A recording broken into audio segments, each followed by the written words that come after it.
ஆன்மீகம் ஆனந்தம் சேனலுக்கு உங்களை அன்போடு வரவேற்கிறேன்.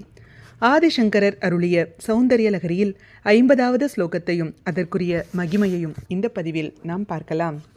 ஒவ்வொரு ஸ்லோகத்திற்கும் ஒவ்வொரு பலன் இருப்பது போல இந்த ஸ்லோகத்தை துதிப்பதினால் தொற்று வியாதிகள் நீங்கும், அம்மை முதலிய வியாதிகளும் அகலும். ஸ்ரீ குருப்யோ நமஹ.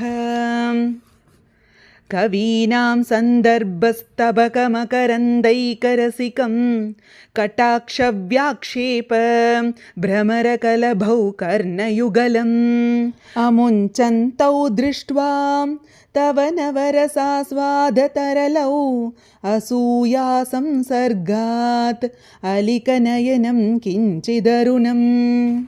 இந்த ஸ்லோகத்திற்குரிய தமிழ் விளக்கத்தை பார்க்கலாம். அம்பிகையின் கண்கள் காதளவு நீண்டு விசாலமாக உள்ளன. கண்களின் கருவிழிகள் சிறு வண்டுகள் போல சஞ்சரிக்கின்றன.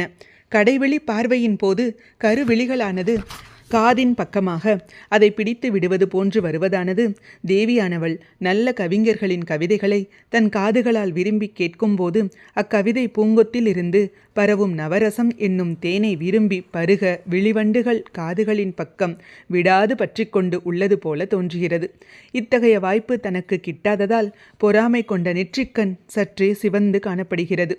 தேவியின் விசாலமான இக்கண்களை விசாலாட்சியை தியானிப்பவர்களுக்கு தூரதர்சித்வ, அதாவது தொலைநோக்கு பார்வை சித்திக்கும். எளிமையாக சொல்ல வேண்டுமென்றால் கவிஞர்களது கிரந்தங்களான புஷ்பங்களில் இருக்கும் மகரந்தத்தை பருகுவது போல உனது காதுகள் அமைந்திருக்கிறது. அந்த கிரந்தங்களில் சொல்லப்பட்ட நவரசங்களையும் பார்க்க உனது இரு கண்களும் தேனீக்கள் போல சுற்றி சுற்றி வருகின்றது. உனது இரு கண்களை பார்த்த நெற்றிக்கண்ணானது பொறாமையால் சிவந்து காணப்படுகிறது என்று ஆசிரியர் விளக்குகிறார்.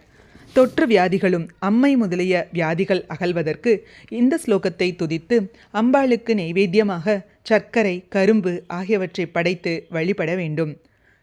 இது போன்ற ஸ்லோகங்களுக்கும் ஆன்மீக விஷயங்களுக்கும் மறக்காம நம்ம சேனலை சப்ஸ்கிரைப் பண்ணிக்கோங்க. நல்லதே நடக்கட்டும், நன்மையே பிறக்கட்டும். நன்றி, வணக்கம்.